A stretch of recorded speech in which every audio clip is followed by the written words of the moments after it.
करते हैं डिस्काउंट के क्वेश्चंस।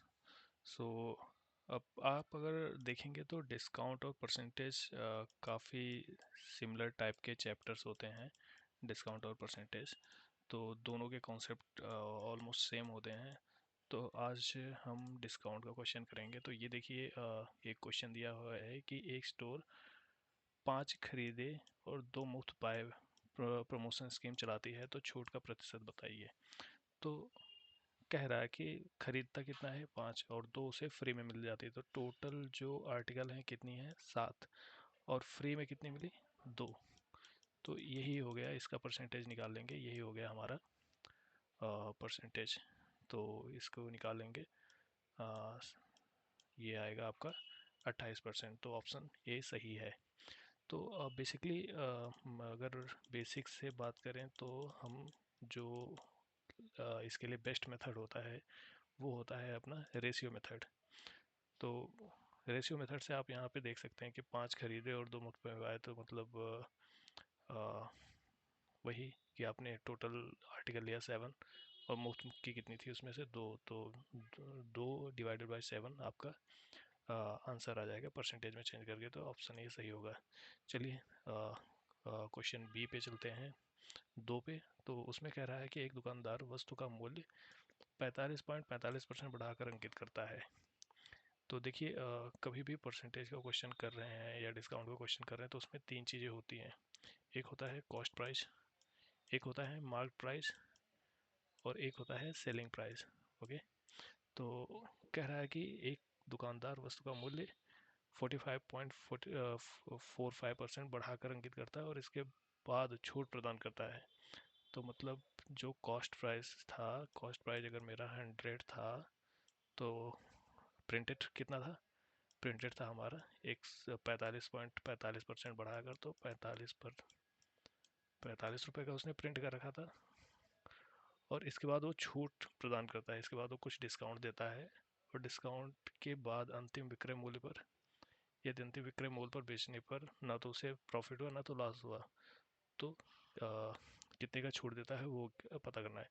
तो ये कह रहा है कि जब उसने सेलिंग की, सेलिंग मतलब कॉस्ट प्राइस पे ही कर दी, 100 पे ही सेलिंग कर दी, ठीक है, 100 रुपये पे ही, 100 रुपये में ख़रीदा, 45% बढ़ा के मार्किंग करी उसकी 45.45% एंड देन उसे इनिशियल प्राइस पे ही 100 रुपये पे ही बेच दिया।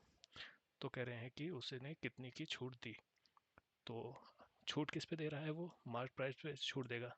तो आपका बन जाएगा डिफरेंस कितना है सेलिंग प्राइस में और मार्क प्राइस में, 45/45 divided by 1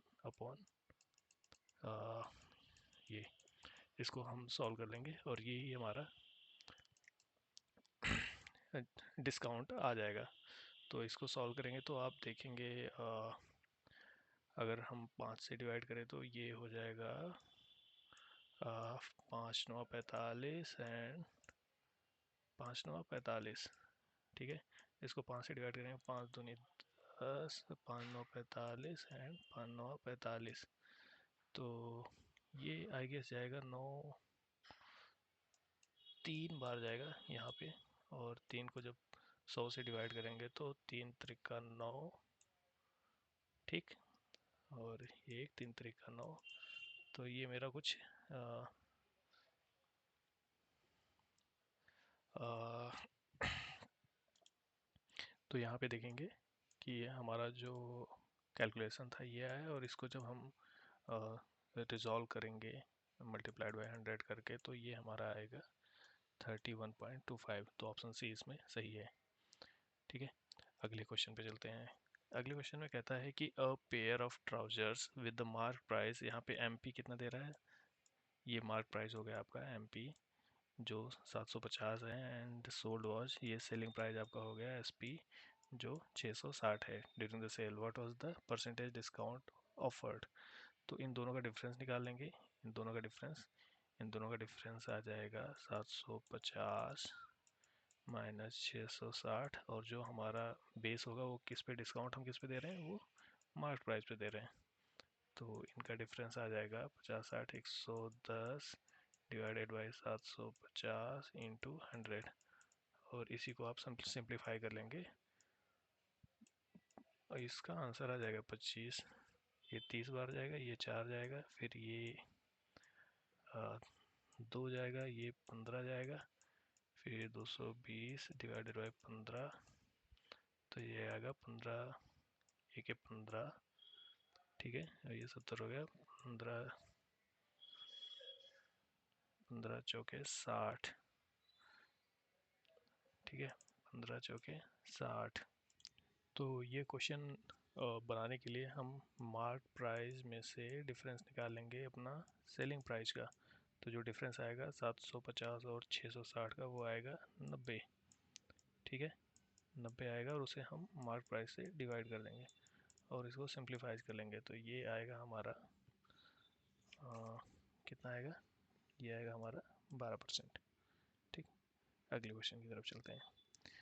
The AC marked price of a AC mark price of a AC is, ये इतना मार्क प्राइस है इसका, and shopkeeper offers an off season discount of 11% on its selling price, then what will be the selling price. तो कह रहा है कि अगर अंकित मूल्य अपना 36,800 रुपये है और इस दुकानदार इसे 11% की छूट पर बेचता है, तो इसका विक्रय मूल्य क्या होगा।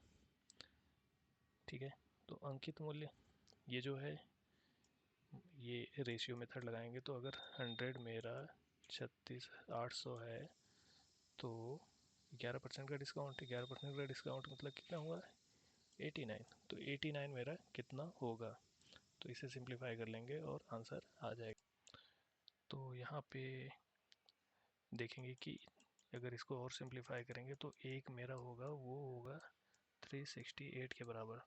तो हमें निकाल लेना है कैलकुलेट करके, 11% डिस्काउंट देने पे 100 में से 11 निकालेंगे तो 89 हुआ। तो 89 को हम जब 89 के लिए कैलकुलेट करेंगे तो ये हो जाएगा 368 इंटू 89, और जब हम इसको सिंप्लीफाई करेंगे तो हमारा आएगा ये आंसर भी इसमें करेक्ट है।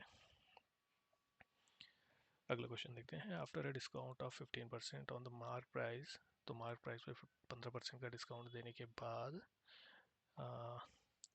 15 बनने के बाद खरीदार 1751 रुपये में खरीदता है। तो सेलिंग प्राइस इसका क्या है, 1751 रुपये। और अगर मार्क प्राइस मेरा 100 था, तो मैंने छूट कितने की दी, 15% की, मतलब सेलिंग प्राइस मेरा कितना हुआ, 85। 85 कितने के बराबर है, 1751 रुपये के बराबर। पेन सेट का अंकित मूल्य क्या था। तो अगर 85 1751 है, तो इसको हम काटने की सिंप्लीफाई करने की कोशिश करेंगे। तो कह रहा है कि 100 कितना था, तो 100 निकालने के लिए simple ratio method, 1751 into 100 divided by 85, इसे सिंप्लीफाई कर लेंगे।